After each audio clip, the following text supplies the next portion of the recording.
Et voilà, c'est parti donc pour la course événement du jour, le prix des grandes écuries. 15 femelles au départ de cette épreuve. On rappelle que le numéro 3, Yes I Do, a été déclarée non partante. Et c'est Hippie, le gros poids de l'épreuve, qui a pris le meilleur départ, avec aussi Speak Softly et Thierry Journet qui sont très bien partis, qui se retrouvent en 3-4e position. Bon départ aussi du numéro 4, Singapore Joy, avec Christophe Soumillon qui se rapproche des premières, alors que Satoa Ruby, la jolie jument grise, est idéalement placée avec Stéphane Pasquier. Pierre, elle est 4-5e le long de la corde. Ouais, Christophe Soumillon semble vouloir prendre la tête. Alors Christophe, ce qu'il fait, il se met en tête, puis après il met tout le monde au petit canter.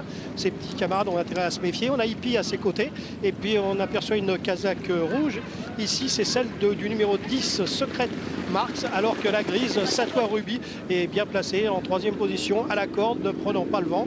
Et ça, c'est une position idéale lorsqu'on court à Chantilly. Et c'est donc Christophe Soumillon qui est le meilleur dans cette course, en selle sur le numéro 4, Singapore Joy. 2e place à l'extérieur pour l'ACP, associé à Maxime Guillon. 3e place le long de la corde pour Stéphane Pasquier. Sur le dos du numéro 8, Satoa Ruby, alors qu'on a une pouliche qui est contrainte de progresser en épaisseur pour l'instant. C'est le numéro 14, Raoulina, qui vient né au vent, suivi notamment par le numéro 10, Secret Marks, qui passionne derrière les premières en 5-6e position. La dernière ligne droite maintenant, Pierre. Alors Singapore Joy et Christophe Soumillon, Hippie et Maxime Guillon. Stéphane Pasquier en selle sur Satoa Ruby. Ces trois-là, ils mènent depuis le départ. On a Codan qui tente de se rapprocher à l'extérieur. Thierry Jarnet en selle sur Speak Softly qui se rapproche également tout en dehors. Et Blamard qui tarde à trouver le jour. Allez, il reste environ 350 mètres à parcourir. Et c'est pour l'instant Hippie qui a pris le meilleur. Le numéro 1 avec le long de la corde. Le numéro 4, Singapore Joy, qui va tenter de repartir avec aussi Codan, Pierre, qui vient à l'extérieur. Hippie qui a l'avantage à 150 mètres de l'arrivée. Hippie qui va voler vers un 2e succès dans cette catégorie, alors que derrière la lutte est intense avec Satoa Ruby qui va sans doute prendre la 2e place.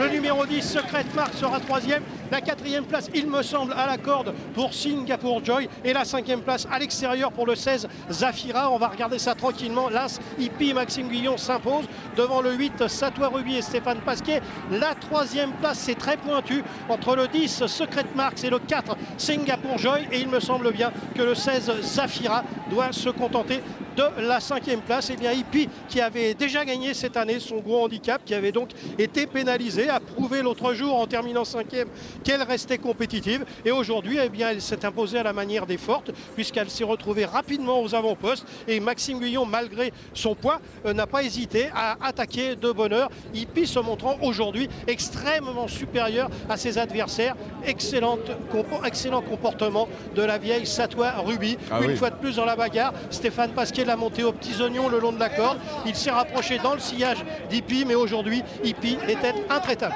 Et il y a une belle note, Pierre, c'est Zafira, le numéro 16. Elle a fait un truc. Très bien finir. Oui, elle a fait un truc rouge, parce qu'elle a mis du temps à sortir de la corde, et lorsque son jockey a pu la lancer, les carottes étaient cuites, mais c'est une très bonne note pour l'avenir. Je vous coupe, on va retrouver tout de suite tout l'entourage de la lauréate avec José.